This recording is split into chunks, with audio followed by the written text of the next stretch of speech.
for over 3 decades, former Pakistani ambassador, Shahid Amin Saab. Thank you for joining us, sir. Again, your applause is welcome. Thank you. And then finally, sir, at the far end,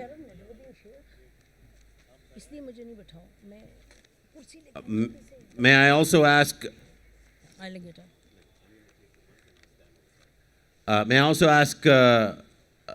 former Foreign Secretary and again one of the great Pakistani minds that we've been blessed with, Mr. Najmuddin Shaikh, to join us on the stage. And then finally, last but definitely not least, may I ask Hameed Haroon Saab to join us on the stage. Okay, fantastic.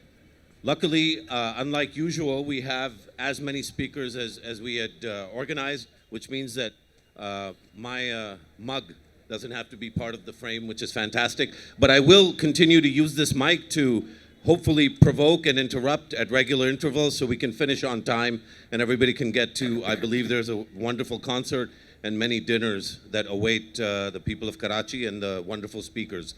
Nasim's book is a historic effort at documenting perhaps one of the most significant events in Pakistani civilian, political, military, security, and strategy history. There's a lot to say about this book. Hopefully many of you have read it. I know that everyone on stage has read it. I've had the honor of multiple occasions and multiple launches with several of the people that occupy the stage. So without getting into too much detail, I'm just going to hand over the mic to Hameed Haroon Saab, who is going to enlighten us with a short reading from a passage from the book. And I'm also going to, when he's done with that reading, I'm going to ask him to comment on the impact of Kargil on the way that this country is governed and whether 20 years after Kargil, the lessons from Kargil, does he feel that those lessons have been applied adequately to civilian governance in Pakistan? Mr. Hameed Haroon. Ladies and gentlemen, I've been the first person chosen to speak today, and maybe it's because most of what I say is going to use Nasim Zahra's words and some comments from me. Strictly speaking, it's not the launch of this book that began last year in Islamabad, and this is the relaunch of the second edition. And I think it's important because Nasim Zahra's book, From Kargil to the Coup, Events That Shook Pakistan, is an exceedingly important book. It's important for various reasons, and it tells you something about how books of substance often unfold themselves in an environment like Pakistan. In the beginning, the book sold very rapidly, and then it continued to sell rapidly, which accounts for the multiple editions. I think it was a very brave decision by the publisher to go ahead with it. It was also a very brave decision by Nasim Zahra to go along with it. So the first short comment I want to make is, what prompts an author like Nasim Zahra to produce a book like this? The topic is heavily controversial. The only reason the book has not been more controversial is it's a difficult book to navigate. Pakistanis, and young people in particular, are not well versed in negotiating such a dense, long book. So they do it with slow degrees, they do it with discussion, they rely on social media, they rely on other forms of media, and the experience of reading Nasim Zahra's book is an amalgam of all these experiences. So if you've read Nasim Zahra's book, you've probably read Khalid Ahmed's excellent article in Newsweek, which reviewed the book, and I think very importantly places Nasim's contribution in historical perspective. But I think that a lot of the problem with the book is some of the prescriptive sections, particularly the later chapters, deal with its relevance to the policy-making model of what went wrong and what continues to go wrong in Pakistan with respect to events in policy-making, such as the existence of a binary system of decision making. Sometimes one part of that binary becomes virtually non-existent, as it did in the coup which followed the Kargil matter. So I would just briefly want to tell you that I think, as I said, Khalid Ahmed in Newsweek has spoken adequately of the historical contributions that Nasim has made by writing this book.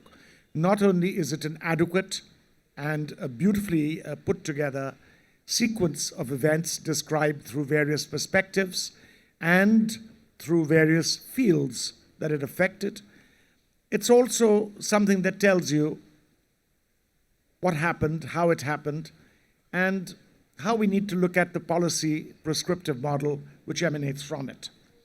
I think most important, I need to first do something which Mosharraf did last time in Karachi, which is to briefly read to you how she describes her periods. Now remember, of the Kargil conflict. This is Nasim Zahra. If she needs to have 4 boxes or periods separating what's happening, she's going to have 6, because as an academic and as a political commentator, she sees the fine distinction between various periods. But because we're all considerably less highbrow than Nasim, I'm going to divide it mainly in 4 periods. The first is the euphoria. The secondment, which combines 2 of her periods, is excitement and expansion. The third period is the encounter. And the last period is the exit and effects. So it sounds a little strange. Let me read to you from Nasim's own description, because I think it's terribly important. Ghazi has contributed once before on this issue, and much of what he says, and Amin Saab, and of course Najmuddin, who's speaking for the first time on this particular launch, much of what they say, and of course Ahmed Rashid, who has an incredible intellect, an incredible insight into political events in Pakistan, and has done more post-mortems of political events than almost anybody I know within his journalistic and authorless career. So Nasim first speaks of how it began. And like everything, including the PTI government, it began with euphoria. So first, the euphoria phase, says Nasim, in which the Kargil clique, with an ominously euphoric mindset, planned Operation COUP in complete secrecy. This euphoria of the Kargil clique emanated from several factors. First was the belief that Pakistan's nuclear leverage has driven a full-scale confrontation out of the realm of possibilities. Remember that the nuclear tests happened barely a year before the Kargil conflict burst across the South Asian scene. First was the belief that Pakistan's nuclear leverage has driven out a full-scale confrontation from the realm of possibilities. This thought, combined with the unfathomable miscalculation that blocking NH1 is National Highway 1, India's lifeline to Indian troops in Leh is in Ladakh, would result in the Indian armed forces withdrawing from the disputed territory of Siachen that Delhi's forces had occupied since 1984. These were the primary ingredients of the mix. The secondary ingredients were that, with their buddy General Pervez Musharraf as Chief of Army Staff, the Kargil clique could plan a surreptitious operation across the line of control, and the Indians would never fight back.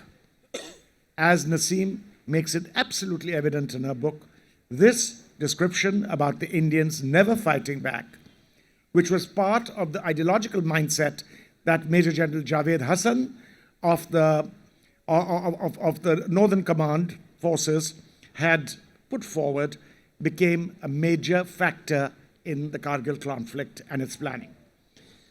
Based on these supposedly irrefutable facts, it was concluded that the military and diplomatic success of Operation KP was guaranteed.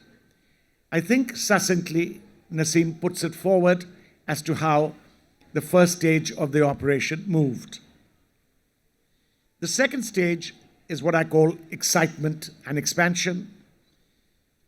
The excitement phase, when its planners and participants initiated the operations, with no significant resistance from the Indians. The theater of the operations was almost empty, and the only adversary of the Northern Light Infantry troops encountered was the combination of inhospitable terrain and harsh weather. Yet, as the NLI troops trudged along with great physical difficulty, they found these courageous men on a daredevil mission who interpreted the winter drawdown of Indian troops as a virtual walkover opportunity. The area of operations was empty for the winter drawdown of troops, and in this phase of excitement, these people walked in. Weak aerial surveillance of the Dras-Kargil area by the Indians was an added advantage. Back at GHQ meetings, the Kargil clique, led by operational commander Javed Hassan, boasted of complete success.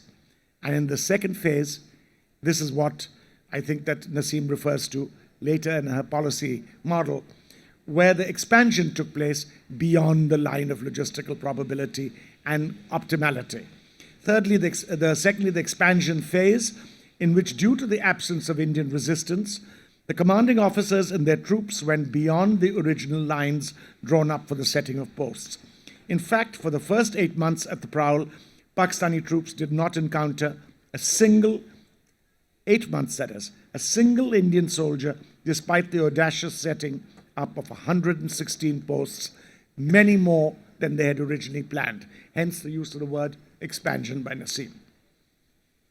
Third, encounter phase, which begins in early May with limited and indirect hostilities between Pakistani and surprised Indian troops. These initial encounters had left both sides confused. Kargil planners were unclear about the type and scale of the Indian military response to be expected. Meanwhile, within Pakistan, the secret of the Kargil operation, hitherto confined to the clique of 4 generals, was revealed to a wider military command, and also to Pakistan's Prime Minister and his cabinet. There is no guesswork in the structure of Nasim's sentence. In India, the military command was divided about the scale and intent of the Pakistani presence and did not consider it significant enough to inform Delhi. This failure in Indian command is also described in detail in Nasim's description of the Kargil matter. By early June, however, the Pakistan-India encounter had snowballed into a battle in the mountains. Operation COUP, planned as a smooth, unhindered military operation in Indian-occupied Kashmir, had turned into a Pakistan-India mountain battle of attrition. The die had been cast. Operation Kargil had turned into Battle Kargil. And then the final phase, the exit and effects phase. The exit phase, which began around mid-June, by when it had become clear that the Prime Minister and his key advisors, to the Prime Minister and his key advisors, that with the depletion of supplies to Pakistani troops, mounting Indian attacks, and a unified global demand that Pakistan immediately and unconditionally withdraw its troops from Kargil, Islamabad had to make some hard decisions. Pakistan's valiant soldiers remained under a determined and deadly Indian attack, ruling out all chances of any further operational success. At the 12th June meeting in Lahore, attended by the Defense Committee of Cabinet members, the PM asked his foreign minister to explore ways towards an honorable exit. These included engaging the Chinese and even working on a back-channel settlement attempt with Delhi. Finally, the Prime Minister opted to fly to Washington, seeking withdrawal under a futile and controversial US cover. And the effect part of the phase, which began after that, once the 4th July Washington statement had formally announced Pakistan's exit from Kargil, the effect of the withdrawal statement in a battleground dotted with peaks, ravines, and waterways was complex and staggered. Skirmishes between Pakistan-Indian troops continued beyond 4th July, and retreating Pakistani troops under Indian attack suffered heavy casualties. Within Pakistan's power structure, throughout its duration, Operation KPU infused deep distrust, resentment, and latent antagonism between the elected leadership and the Kargil clique, thereby shaking the foundations of the Sharif-led government. On the political front, the opposition used the operation to further bulldoze the reckless Sharif-led government. Given Pakistan's asymmetrical power structure, it was no surprise that the blundering military clique of Kargil staged a coup against the elected prime minister. I emphasize these events because they happened almost 20 years ago. When we are looking at Nasim's anatomy of this conflict, we need to understand in our own words. I'm not trying to substitute Nasim's words. They've been chosen very carefully. If you're a friend of Nasim's like I am, you will know the blunder committed by trying to substitute her words, her concepts. Nasim turned down an Indian edition of the book, a wide Indian edition by one of the most reputed political publishers in India, because she was not prepared to let them tamper with some aspects of her terminology, like IOK, Indian Occupied Kashmir, and also more than that, she was not prepared to let them tamper with the soul of the book and remove what they thought was necessary or unnecessary. This is not actually a question of ego, because when I speak to you about how Nasim planned the book, it's terribly important to point out one thing. Nasim's book is a smokescreen. It's not as clear and not as accessible to people who buy it as she would like to think. It requires somebody putting aside 7 to 10 days of maybe 4 or 5 hours a day and densely reading the book. Yes, military experts, retired military generals, and present generals have admired the book. But I promise you, if everybody read the book as clearly as General Ziaul Haq's censors would read newspapers in the 1980s prior to their issuance, this book would never have come out. Do not believe, because the establishment has not responded, that this book is not absolutely radical. It's just that it doesn't choose to be abusive. It doesn't choose to openly take sides. It chooses to highlight. It chooses to elucidate. It chooses to describe. And these descriptions are very dangerous. Now, one thing is that Mosharraf had asked me to point out the model. And I'm coming to the model.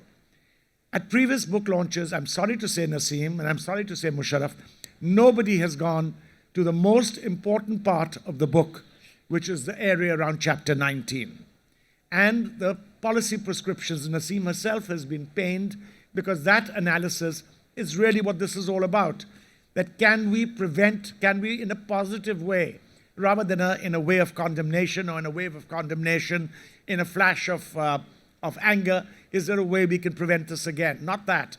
Can we institutionally analyze the response to the KARGIL conflict, and can we prevent the kind of failure, abject failure in policy making that Nasim describes? And for this, I'm going to do some extracts from chapter 19, even if you re-begin the book today, because I promise you, it's an evergreen book. It needs to be read again and again, and it needs to filter through into the textual bases in our media, into the mind of educational children, into strategic studies institutes in Islamabad and in other parts of the country. It needs to proliferate, because this book is the definitive analysis of what happened in the KARGIL conflict, not Sartaj Aziz's, or not General Aziz, and not the other book, the military Shireen book. Mazari. Or not Shireen Mazari's either, but I won't say that because she's PTI and she's Nasim's friend. But I mean, sir, I think, the audience and myself, I think we're all keen to hear about, you read through the chapter 19 implications. I'm going to not read through chapter 19, just some short extracts. Or if you'd like, but it's totally up to you, we could take a pause now, we could bring in a couple of other people, and then come back to you. Let me start, and then you tell me what you want. Fantastic. Okay, the planning principle.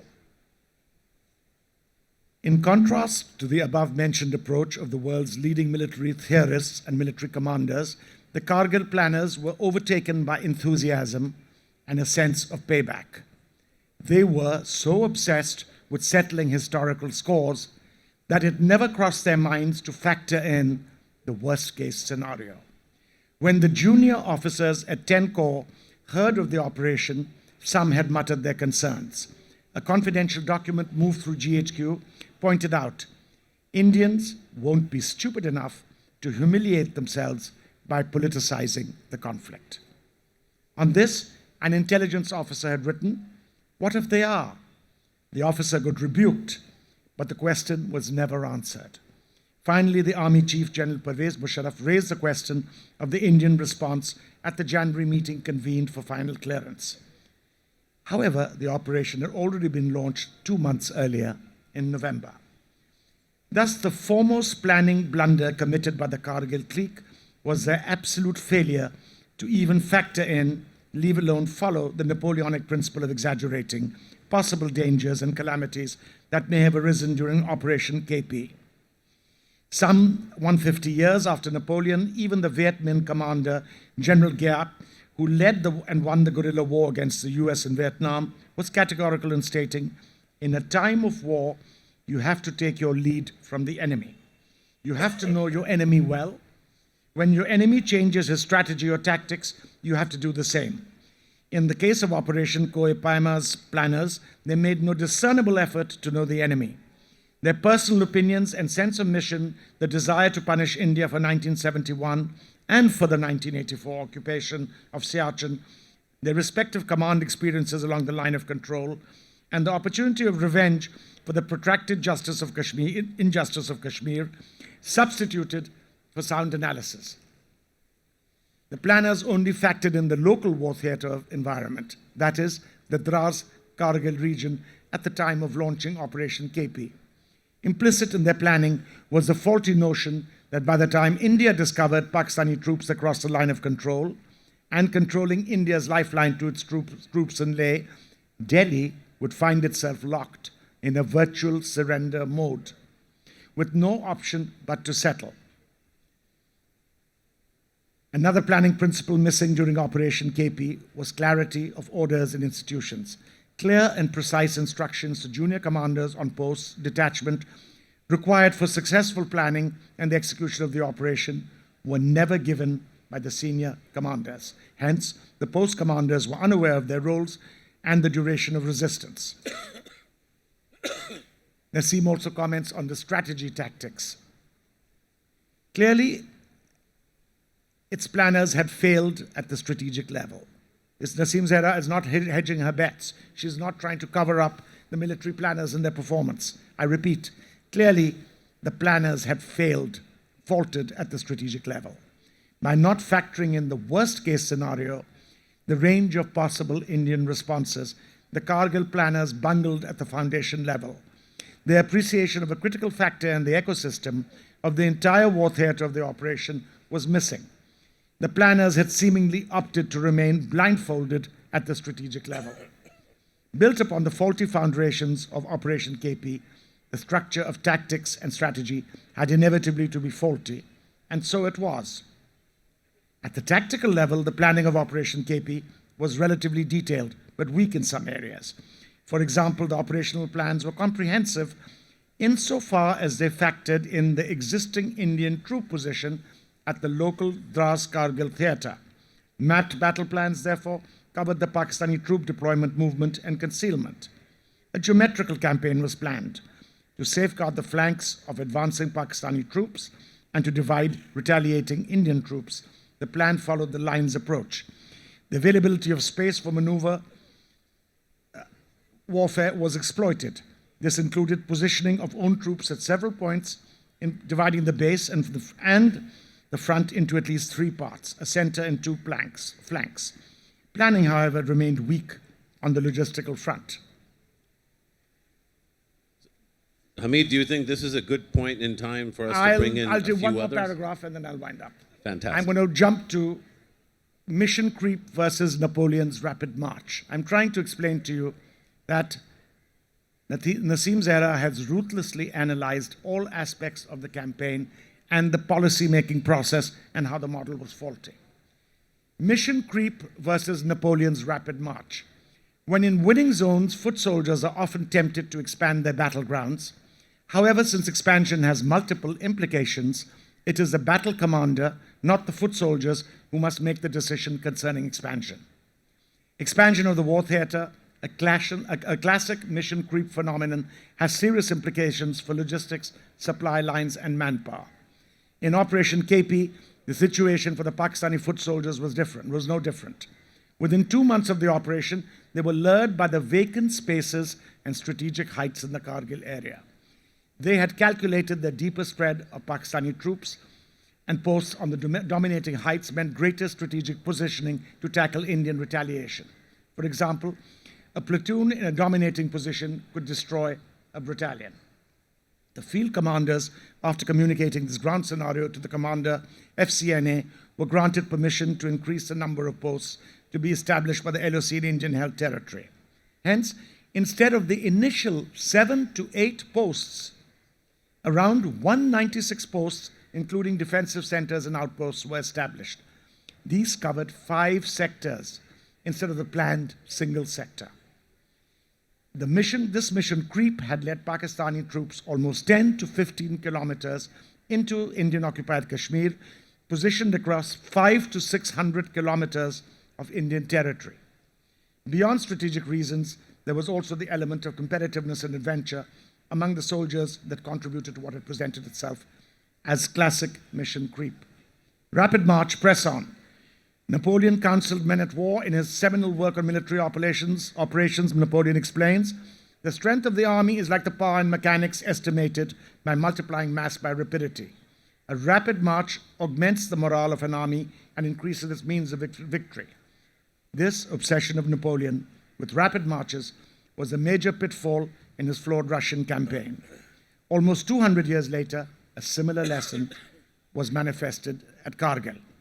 So I think that those are the extracts I wanted to read to you. I'm very sorry, Mosharraf, that I took up your time, but I did want to convey to you that chapter 19, which you haven't reached, in which Nasim Zahra demonstrates her intellectual bravery, her political prowess as an analyst, and of course, her deep sense of commitment to elucidate the contours of the Kargil conflict. Thank you.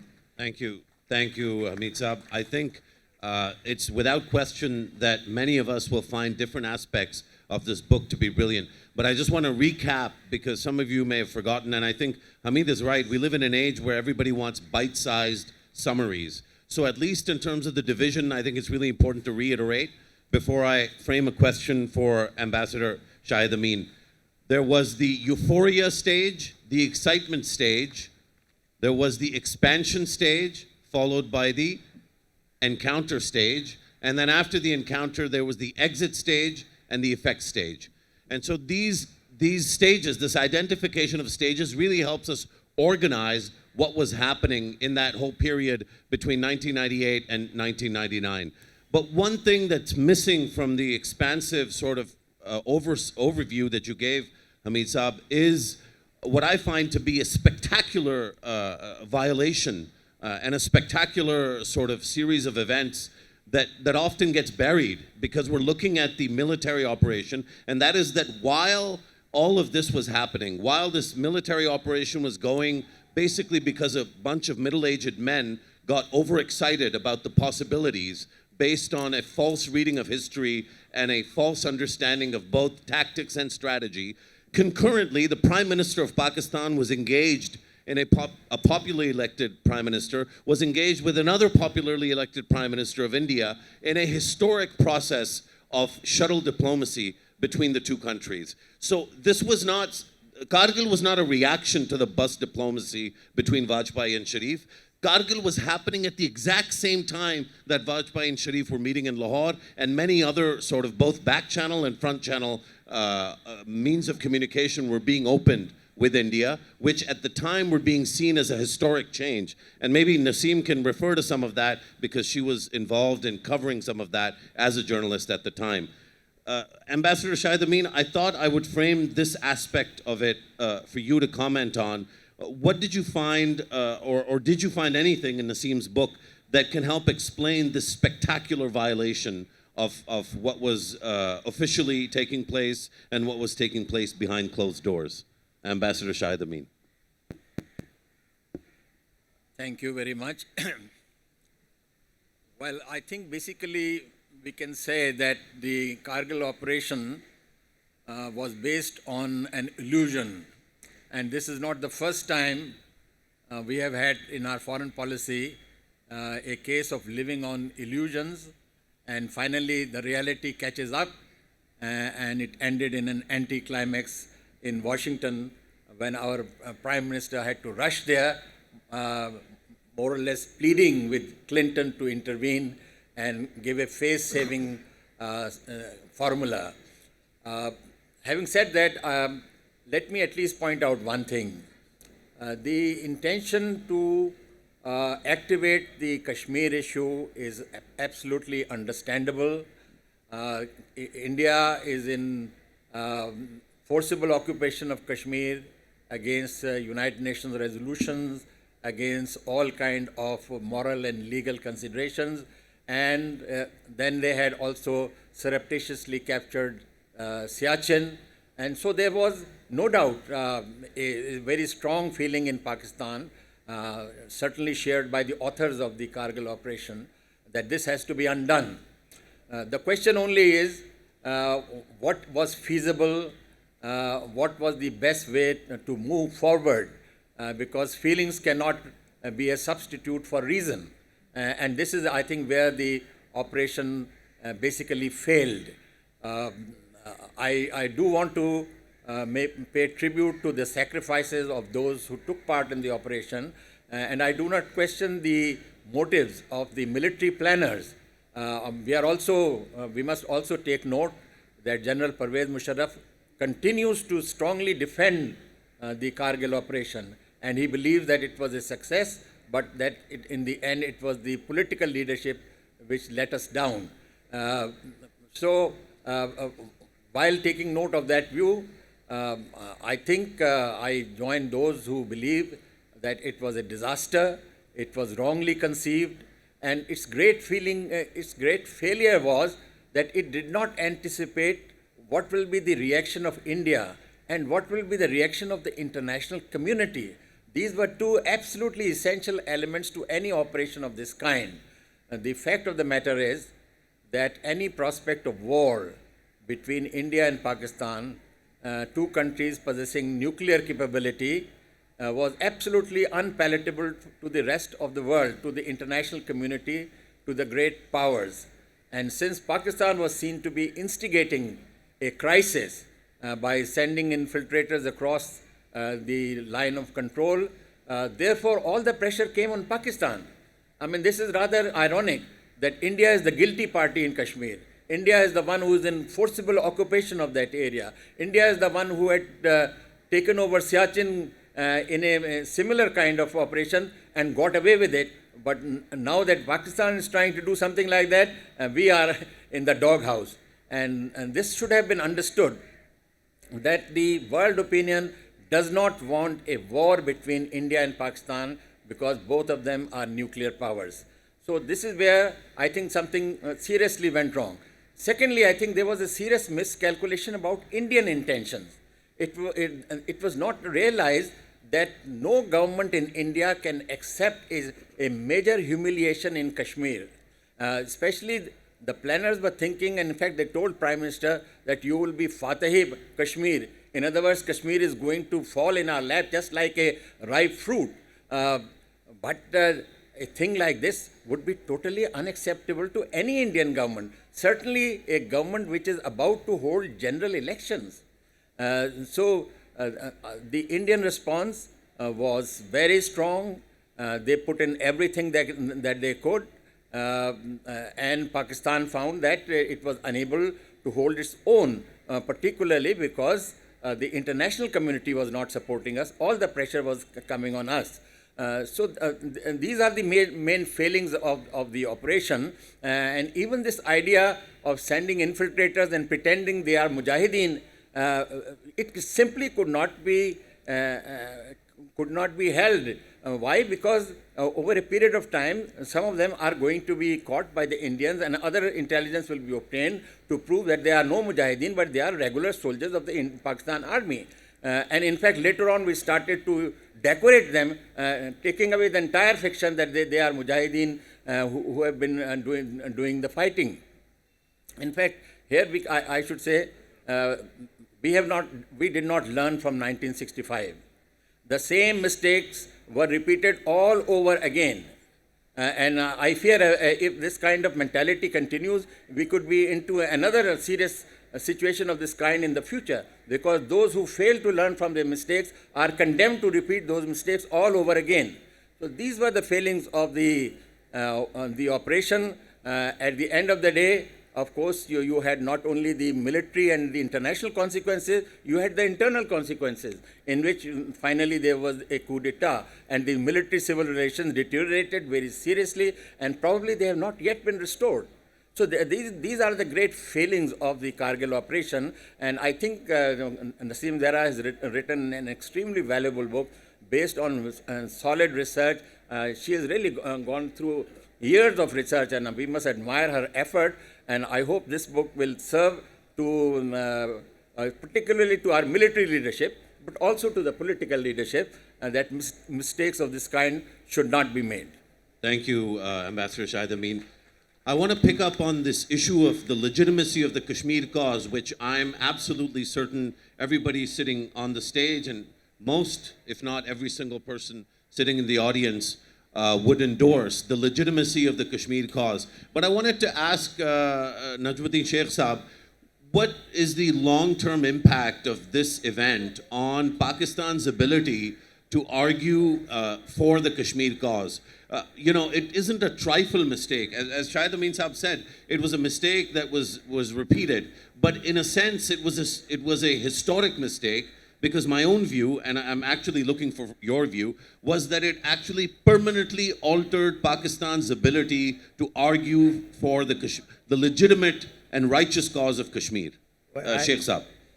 I would have to agree with you on that, but I think that the starting point should be what was incorporated in the Lahore Declaration. And the Lahore Declaration was a point at which, no matter what you had started in October, that could have been halted without any ill effects or without any repercussions. This, to my mind, was clear. What Vajpayee promised you then, whether he would have kept his promise or not is another matter, but what he promised you then was that we will resume the dialogue. I cannot say what will emerge in the dialogue on Kashmir. I'm quoting Nasim almost. Nasim in turn is quoting Vajpayee, with whom someone, it was an interview that was carried, in which he said, I cannot tell you what will emerge, but we will talk about it and we will see what comes. Now, this was an important point, and this was at a juncture when anything that had happened before October could have been reversed. What did this do? We must take a look again at what Nasim has collected by way of material on this particular subject. That you really laid the foundation for the fact that Clinton and the United States of America, let us be quite clear, the United States of America was looking for a relationship with India over a long time. But the Indians were hesitant. What this did was that it created that aura of confidence, the aura of confidence which led to President Clinton going to India to dance with the young ladies there, and then to come to you to speak only on your television to warn you about what was going to happen. Now, this meant that you established between the Indians and the US an aura of trust which far exceeded anything that Stuart Talbot and Jaswant Singh had been able to do earlier. Now, when you come to this particular situation, and you have known for a long time that in finding a solution for Kashmir, you need the support of the international community. And at the time that this was happening, the international community meant really the sole superpower. And you were not going to get the sole superpower's assistance on this basis. You could not get it even later when they were dependent on you subsequent to 2001, or even during the period that they were talking about get OBL. They did not only did they not get OBL, but that particular transactional arrangement that was thought of and that Nasim has talked about in her book was not an arrangement that was really possible for us to deliver on. It was something that really shook the very little confidence that the United States had at that time in Pakistan, and it carried it further. Now, let's see what happens in 1989 when you have what you think is an agreement, and the agreement is announced and then reneged upon. This is 1989. Again, the reference to Humayun Khan, and she refers to the declaration made when the Indians had come to Pakistan, and the agreement was announced that now there will be a withdrawal from Siachen, and we'll go back to the original positions that were held in 1971. He went back to India and immediately announced that this agreement is null and void, and that this agreement was never made. This agreement was never made. So you had reason to doubt whether the Indians had really intended doing anything. In fact, what Nasim quotes is that Rajiv Gandhi said that we have recaptured 5,000 kilometers of occupied territory, and we will not yield one iota of this. From that position to a position where he was prepared to talk about withdrawing, represented a sort of advance, never materialized, but that was what we were looking for in terms of, is this what the international community can bring them to do? But once you did this, I think you laid the foundation for the 2005 Civil Nuclear Agreement. You laid the foundation for the fact that they would go ahead from that to the strategic alliance, including now all sorts of weapon transfers. The Indo-Pacific Agreement and yes, and that's right. And now these are all things that I think of as proceeding logically from the fact that the American desire for a strong relationship with India, you gave them the opportunity that you could see President Clinton sitting there and relaying every word that he exchanged with Prime Minister Nawaz Sharif to Vajpayee in New Delhi. So you set the stage for a relationship where the Indians felt they could go all out with it. And of course, Prime Minister Modi has carried this further. So in terms of advancing the cause of the Kashmiri people, I'm sorry, but I think one other thing that was established by the fact that there was no nuclear, I say this, no nuclear dimension, because at that time, Indian conventional superiority in the sector in which you were operating was such that they did not need this, nor did they need to fear a Pakistani counterattack of that nature. The conventional superiority in that sector was something that you had to again take into account. And when you talk about the loss of lives, the loss of lives was not small, very large. And I think she mentioned the fact that people on Pakistan side were embarrassed by not being able to take back the bodies, because you could not take back the bodies unless you acknowledged that they were your nationals, and you said you allowed the fiction to exist that they were in fact mujahideen from Afghanistan. Is that what you say, Nasim? Now these were, you eroded your credibility internationally. You created the conditions in which the Indians could advance their relationship with the United States, and therefore you left yourself there. Now, what do you think is the lesson that we should learn from that? This is, to me, it's particularly timely now, because we have a new government which has a chance to set things right. My first conclusion from this was the armed forces did not follow their own regulations.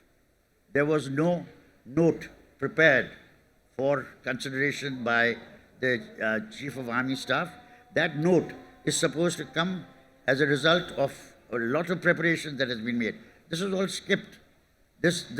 I'm sorry, Nasim describes it in these 4 stages. I describe it as idiocy. No institution in Pakistan was then following its own rules. None. The Foreign Office jumped on when Prime Minister Nawaz Sharif, once he was told that this is the plan, said, virtually said, forget about, yeah, when he said virtually, forget about Lahore, chale Srinagar chale. Now this is... Najmuddin, quick question. If you read all the material in Nasim's book and you look at some of the comments that have come on it, one of the things that comes across very clearly is that at the time that General Mosharraf spoke to General Aziz from Pakistan on the telephone, Yeah, China. and the transcript is contained in Nasim's book, Nasim, there he says to General Mosharraf, he says, the Foreign Secretary Shamshad supported us as usual. Of course, Fatmi, who was number 2, did not support us. We saw what happened to Mr. Fatmi, and we saw what happened to Mr. Shamshad. Can you comment on that cleavage in the Foreign Office? Well, you know, I think when you go back to how the support came about, and I'm now thinking about the fact that there had been a meeting before Musharraf was in China.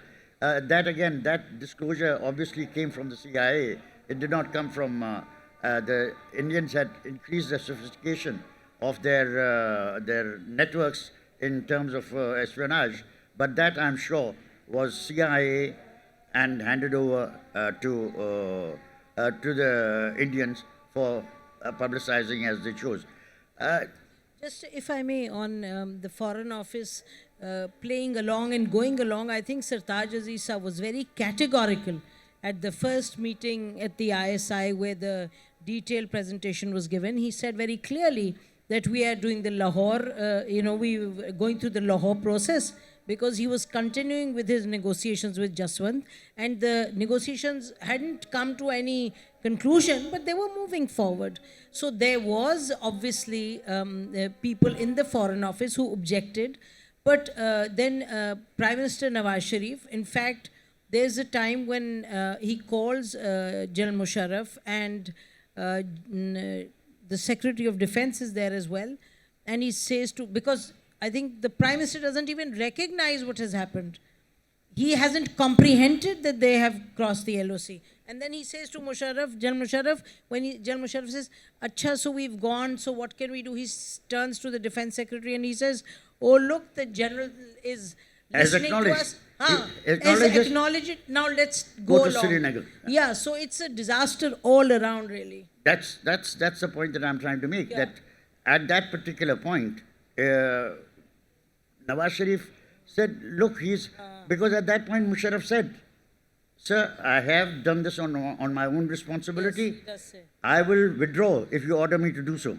So I think that's a really interesting That's a sort of critical point segue. yeah. Because I wanted to take this to Ahmed Rashid Saab, and obviously happy for you to sort of comment on your favorite parts of the book and what have you. But I think this part of the conversation or the story is really critical now, today, because we're watching the Pakistani state enable a discussion between the United States of America and the Taliban, an area that I don't think anybody on the planet understands and has documented as well as you have, Ahmed Saab.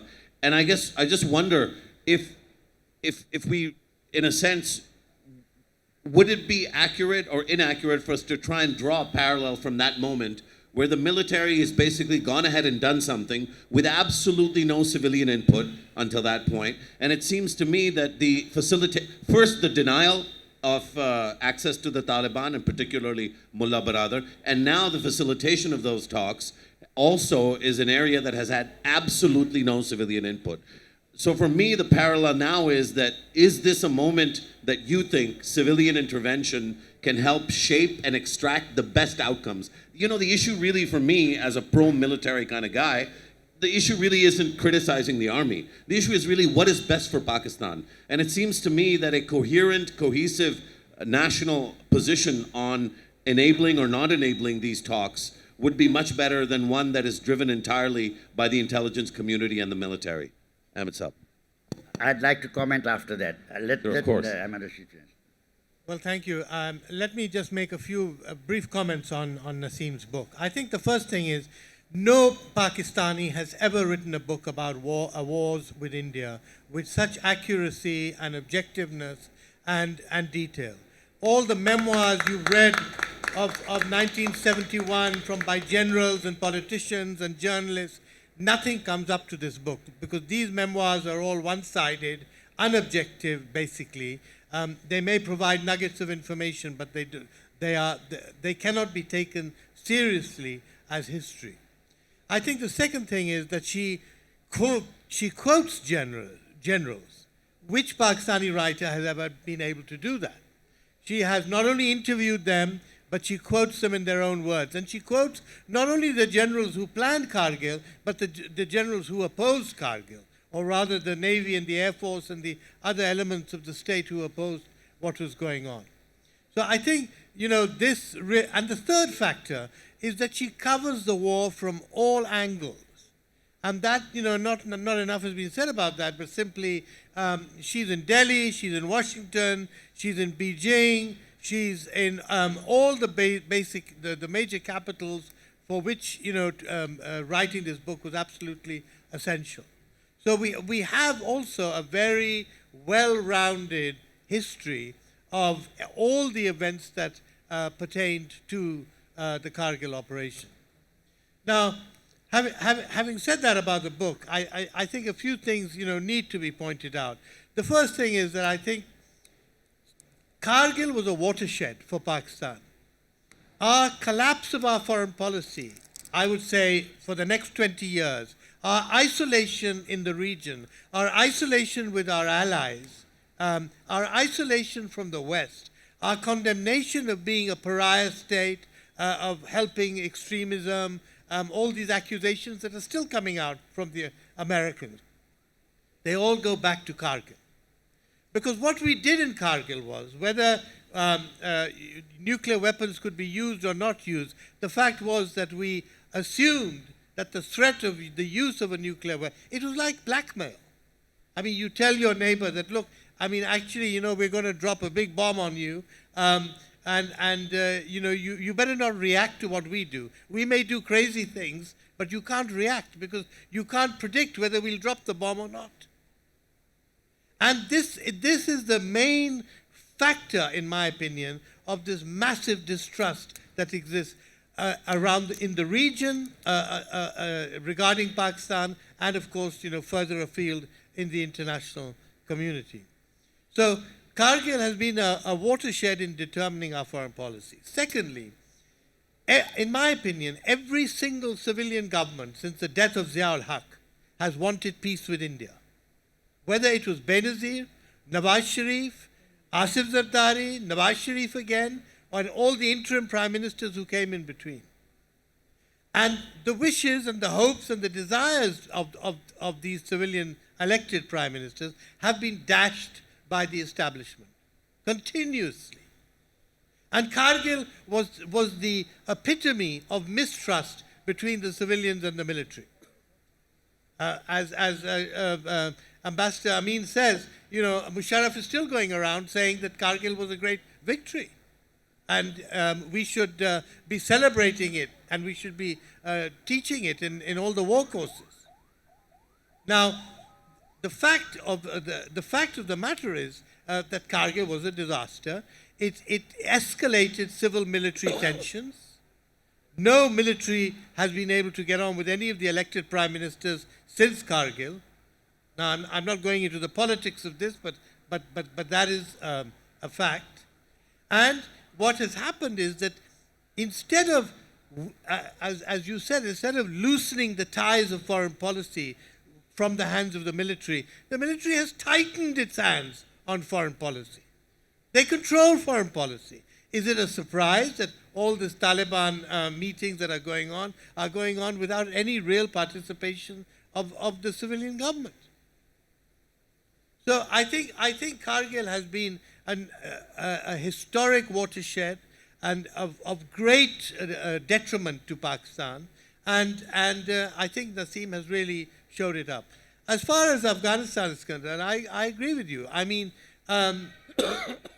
if you remember, Nawaz Sharif in 1991 used to meet with the Mujahideen leaders and then formed, with the ISI, formed an interim government after the fall of Najibullah.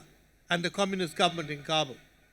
Now, you had an attempt, but unfortunately there was another policy that the ISI was also following, which was to support Gulbuddin Hikmatyar.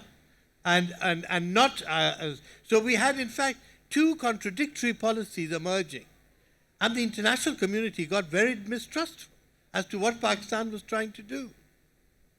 But the fact of the matter is that for the first time, you did have a civilian prime minister who was much respected by the Mujahideen leaders, and who did try to broker some kind of deal. Now, of course, we know it all collapsed and the Taliban emerged and all the rest of it.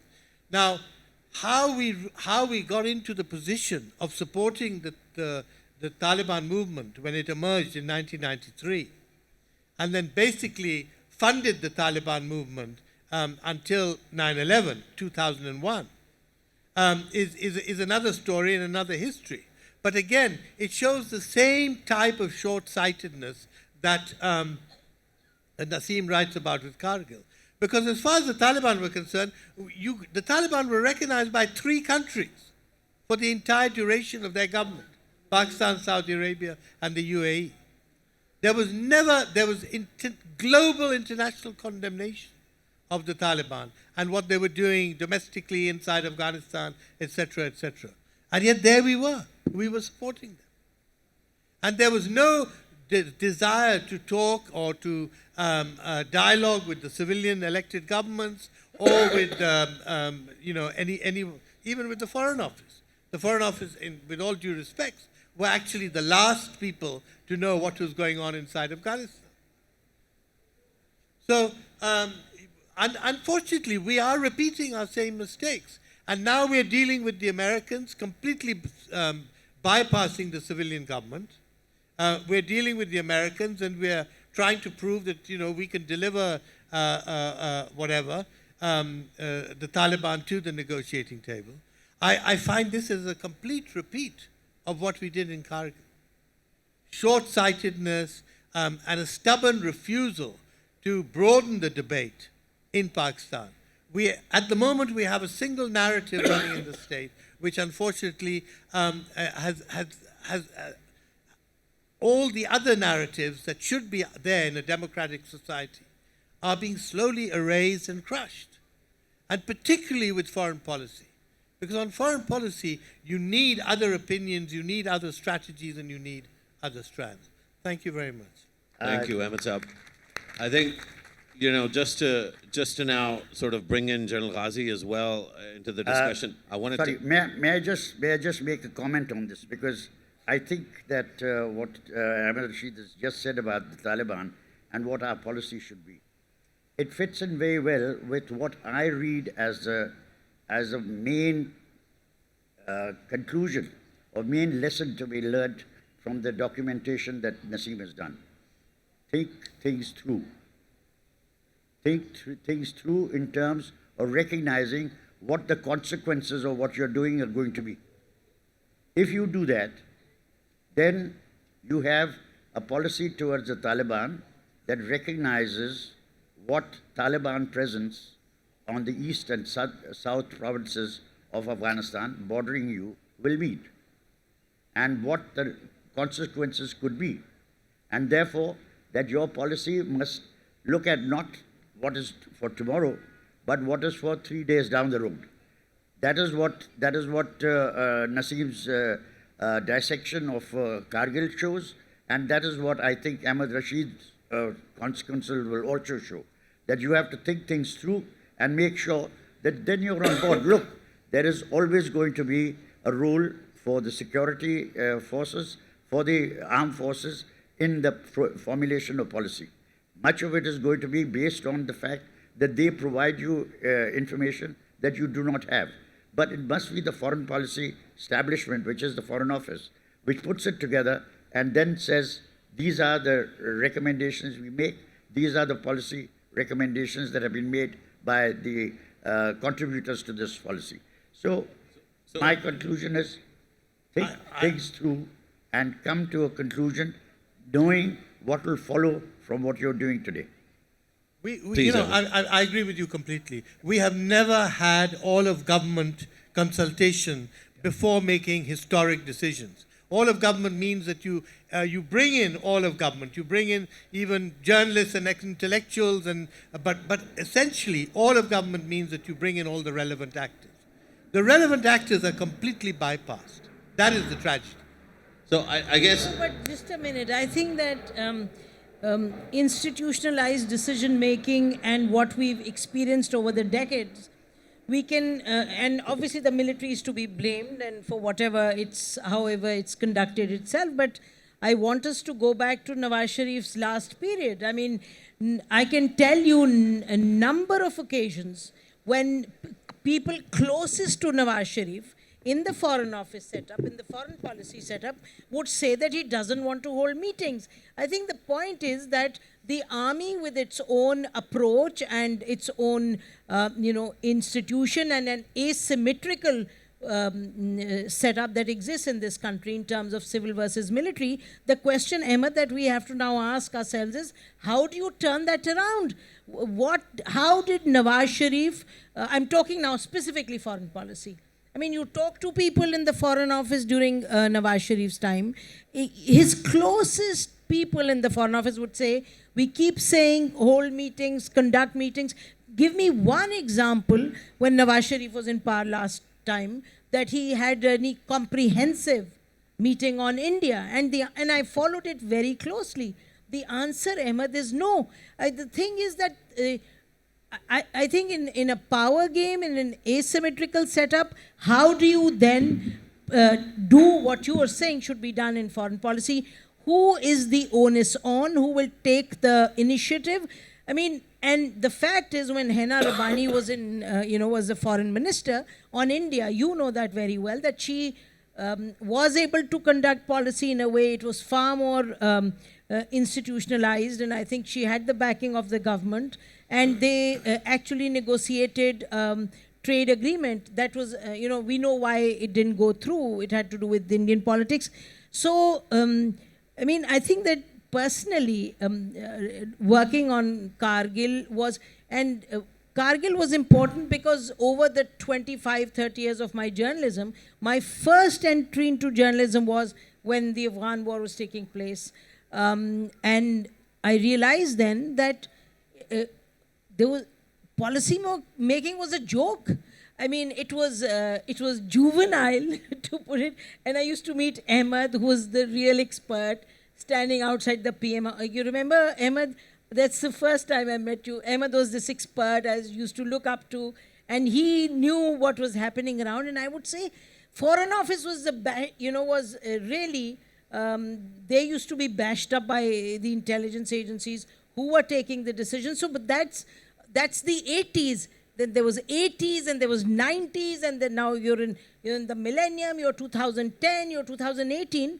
I think we have to ask ourselves, what is the civilian leadership doing? I mean, I think that the military is not going to say, okay, now in fact, and Ahmed, I was reading Ahmed's great article in the New York Times on the Taliban negotiations, etc. And Ahmed, on Mullah, what's his name?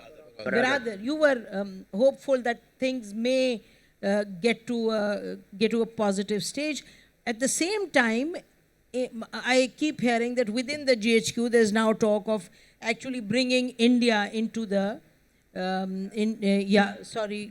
getting them involved in the whole Ghazi port, etc. No, actually there is this, because I think there's a realization where this country is going. But where are the civilians? Where are the civilians? So this is, I mean, you, as usual, Nasim, you read my mind, because what I was gonna, and I was gonna do it a little more darkly, because I think. And I want Ahmed, somebody like Ahmed, and I mean, General Saab will talk about it, but going back to Ahmed on it. Of course, we'll come back to Ahmed, but I wanted to go to General Saab on this. I mean, as somebody who is, and I'll use my age privilege here, a little bit younger and less experienced, but maybe a little more jaded than the people sitting on the stage, because to me, the notion of civilian expertise does not exist and will not exist.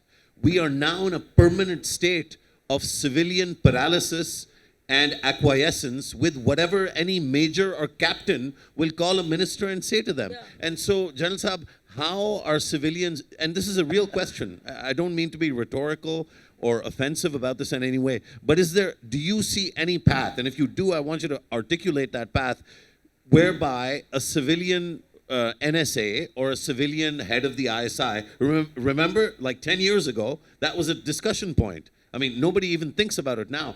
But is there any path back to a point in time where civilians will have competence on security issues and on foreign policy issues that will allow them to wrest control of the discussion or debate back to where it belongs? Why are you asking a general that question? Why are you asking? We denied the general any voice for the better part of the discussion. But He deserves the opportunity to bash the civilians a little more. Okay. Bismillah, sir. I'll just make a short reply to that question that you posed. The military will not give up its preponderant position on national security unless and until there is civilian competency. Now, how you build in civilian competency? You build in civilian competency through the establishment of institutions that have inputs and outputs of a quality. A regular process by which you are able to debate and you are able to implement and enforce decisions. Well said. Until such time you don't have those institutions, you will continue to be dictated by the only institution that has those processes, which is the military. So we must therefore look, I think, beyond just the civil-military divide or the civil-military discussion into processes that make a state, a powerful state, a functioning state, and a viable state. And those structures that need to exist, whether they are in the national security domain, whether they are in the financial domain, in simple governance domain, those are the functions. If you do not create the space, you leave a vacuum, somebody is going to fill that. And increasingly, it will be filled by others who are not supposed to be there. Turns out, do you also want to comment? Just one on comment. Nasim? When we are saying civil military, and I think that General Saab would agree with this, and so would most of the people up here, we do not mean simply elected officials. The civilian is also academia, it's also think tanks, it's also universities, study centers. Yeah, but can I just contest? And if I want to pose another challenge to Yeah, both of what you said. We say, yes, of course, think tanks, but we know for a fact, and I'm not going to name names, but after doing so many of these book launches, I'm becoming bolder and bolder on the stage. So you'll allow me and indulge me. When all the public sector financing for think tanks is controlled by one institution, and that institution is not interested in robust discussion or debate, that institution is only interested in towing the line that is already established within the GHQ, then how are civilian institutions, how are think tanks, how are young academics supposed to come up?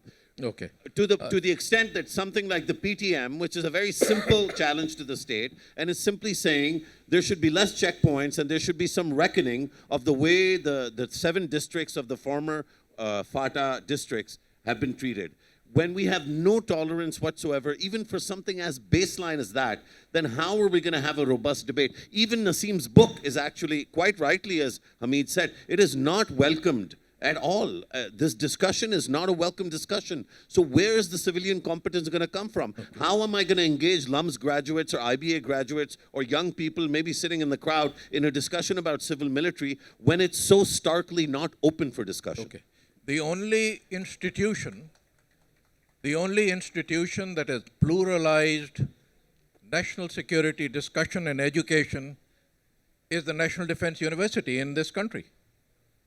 Who started it was way back in 2003 and 4, and I was a commandant in 2004. We were running the National Security Workshop. And what was the incentive for running that? We wanted to train parliamentarians, businessmen, think tanks, academics, journalists, people from all walks of life into the aspects of national security that they could then apply when they sat in parliamentary committees in the assemblies. Whose initiative was it? It was the military government's own initiative, because we said it's time for us to pass on this knowledge to somebody else who should take on that responsibility. What happened? I ran 3 national security workshops as commandant. We had a vacancy of 80 people, 50 of them reserved for the parliamentarians and senators.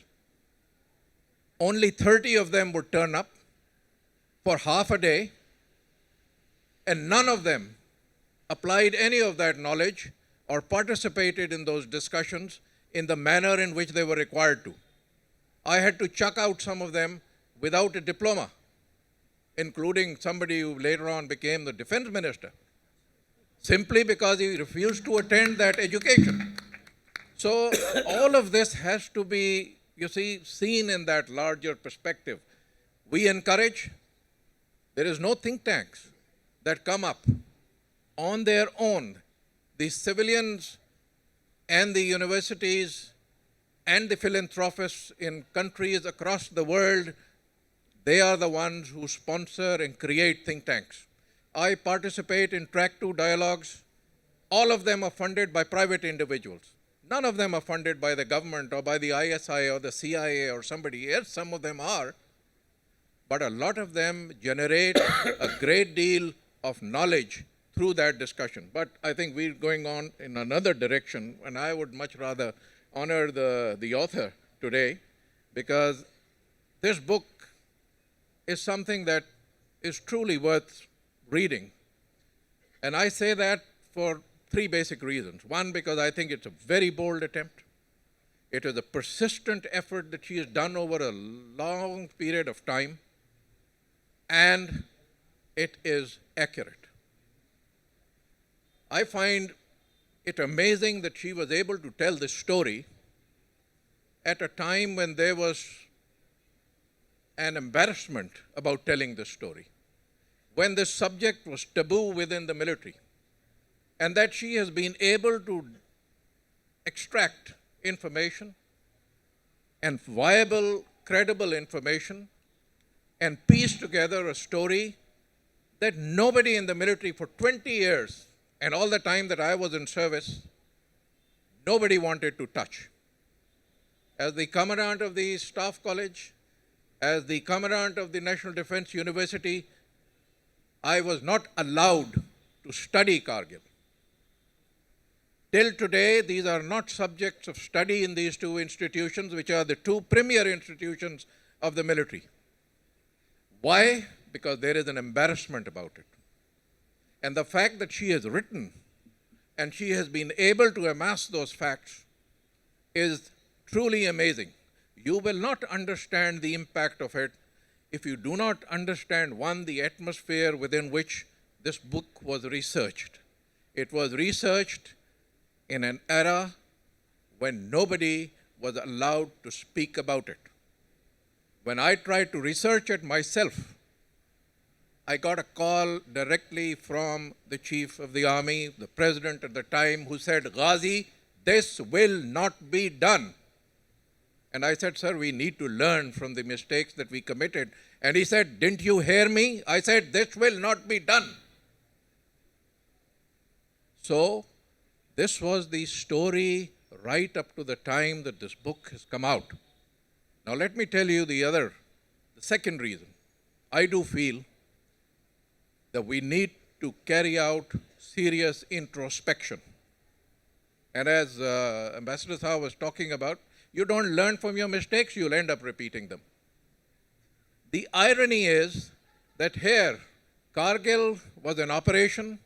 One of its lead authors was a person who has written a scathing critique of the 1965 war, General Mahmood. If there is anyone who has done 25 years of research, at the end of it, he wrote something in an epilogue that unfortunately had to be redacted. It was redacted on the orders of the Chief of the Army. Those paragraphs were taken out of that final version of that book. That book has been published, republished by General Mahmood last year under its original title, which is Illusions of Victory.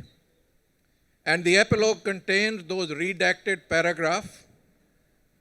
I will just read that paragraph to tell you how somebody who should have learnt this lesson is the first one to have violated that lesson. General Mahmood wrote in that epilogue, he begins, should the leadership of a country choose to risk war, it must do so wholeheartedly with total national conviction and commitment.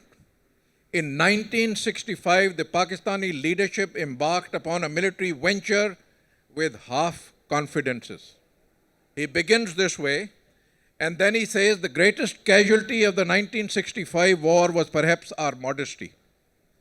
And then he talks about how the enemy learnt from his mistakes and graduated into the realm of grand strategy.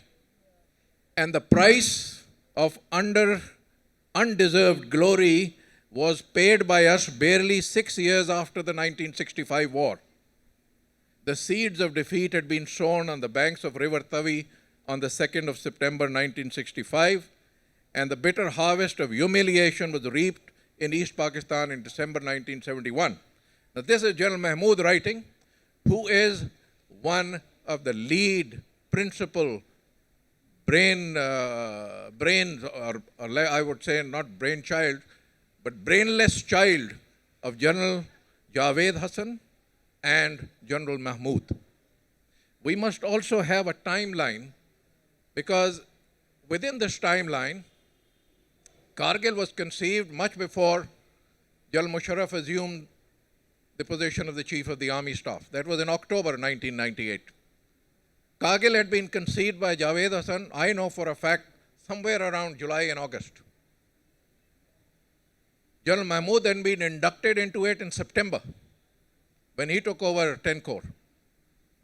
And the two of them then conspired to get General Mosharraf on board in October at a time when General Mosharraf did not comprehend. And you know, we who know General Mosharraf well, he was impulsive, he was quick to take a decision, but he never saw the thing through to its final end. And somebody, when they said, this is what we are going to do, he jumped on it and said, bilkul, karo. Go ahead and do it. And the first move across the LOC actually took place in November, late October and November. It was divulged to the rest of the military in the end of March. So for 5 months, this was a local operation carried out even without the processes and the institution itself being aware of it.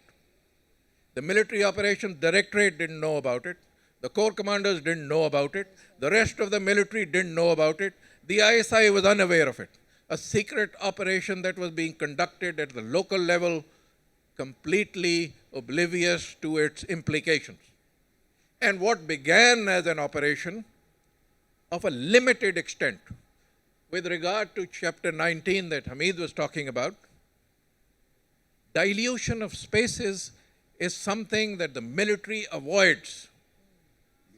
It is one of the intrinsic, drummed-in teachings right from the Pakistan Military Academy right up to the time we retire.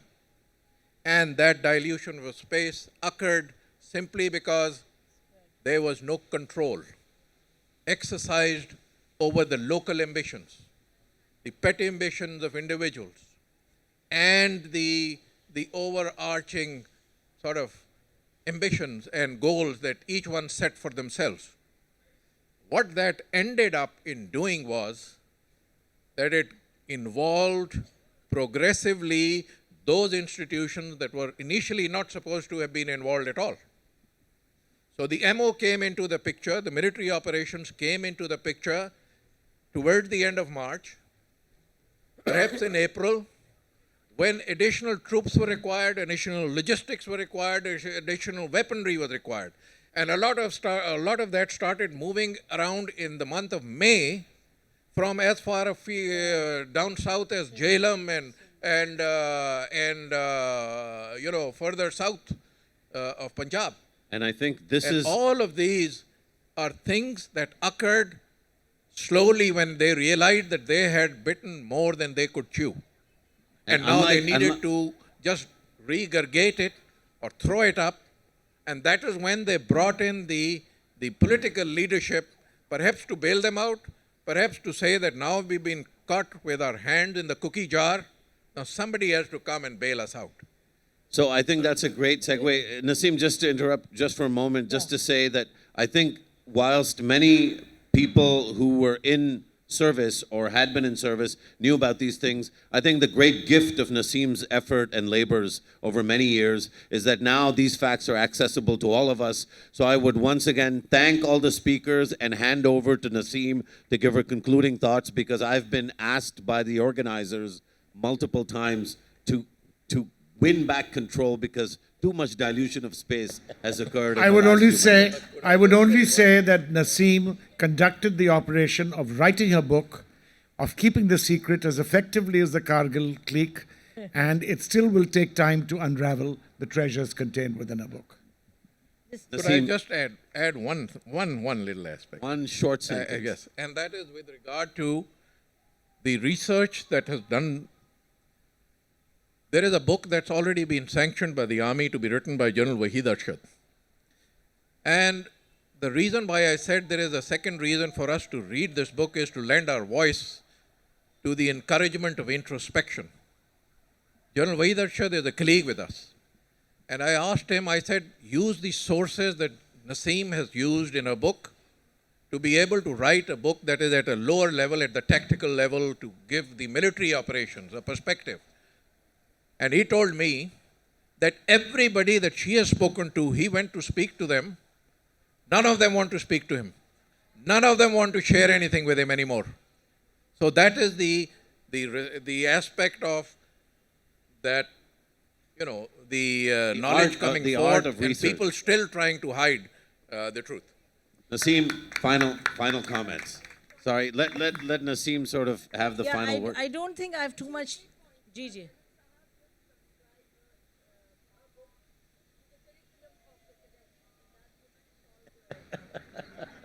Suggestion is that we prescribe this book in the syllabus at KAKUL or at Staff College. I'm sure, inshallah, one day it will be. Nasim, final thoughts. Yeah, just final thoughts. I mean, I think that, well, thank you, everybody. And I think what's been very reassuring for me, this book was really about sharing with people at large, people in Pakistan who feel pained for this country, for the way this country's been, handled, dealt with, the way its foreign policy, security policy has been managed. And I do want to say that it's been heartening for me to, and a little bit of contradiction here, Hameed, what you said, the number of young people who've read the book. I was surprised. It's a book which is 500 pages, and really, when I was writing it, because I was enjoying it so much, I didn't get bored for a second. I worked on it for 14 years and did other things as well, but I just was possessed by this work. And it is so exciting when I get, messages from young people, Pakistanis all over, who read the book and who comment on it, etc. But just as far as, and we've talked about the civilians and issues with civilian policymakers, leaders, and so on and so forth. But I think that as far as the Pakistan army is concerned, the big question remains that even when the army goes back to doing what its primary business is, which is to, security, defense, fighting battles, how many times has the army really reflected on its own blunders? And I just want to quote General Mustafa, who you may watch on TV occasionally. He was there at the book launch in Lahore, and what he said really, the penny dropped. He said, I am not scared of the size of the Indian army. The training of the Indian army doesn't scare me. Their weapon system don't scare me. But what scares me is that when they make a mistake, they go back to the drawing board. You know, that kind of reflection. And I think that is the big question. General Kiani told me, he was then the army chief, and I happened to meet him, and I was talking to him about Kargil. And I said, so what have you done? You know, what have you learned from Kargil? And he said, well, what we did was we changed the curriculum in the Command and Staff College in Quetta since. So, and then he promised that they'll share the curriculum with me. I wanted to include it in my book, like before and after Kargil. And God knows, for 3 years, I kept asking General Asim Bajwa, share to kare, bataएं to sahi, but I got nothing from them. But before I conclude, I have nothing more to add. I do want comments from Ahmed Rashid on this policy making and how does, and you know, given the way the military is, and obviously no one gives up power voluntarily. I do want to, Ahmed, your expertise, your delving into this for years and understanding it the way you do. Talk a little bit before we conclude on policy making. Ahmed. I'll just make one point, which is I think the general has been very frank and very open and very critical, and it was very good to listen to him. Well done. I think one of the most important things that, apart from the lack of consultation with civilians, with the cabinet, with experts, the lack of consultation with anyone outside the military, the other battle that has been fought in Pakistan is the battle for information. If information about terrorism, extremism, foreign policy is kept in the hands of one intelligence agency, and all the civilian intelligence agencies, including the police and all the rest of it, have become totally irrelevant, then really we are fighting a losing battle. Terrorism, extremism right now in Pakistan needs to be fought by the police, not by the ISI and the army and all the rest of it. But there's no information. These civilian organizations have no information, and that is the biggest tragedy. On that note, with great thanks to every speaker and great thanks to the audience for your patience, and once again with a tribute to the historically incredible effort that Nasim Zahra made in this book, strongly recommend all of you read it. Thank you very much.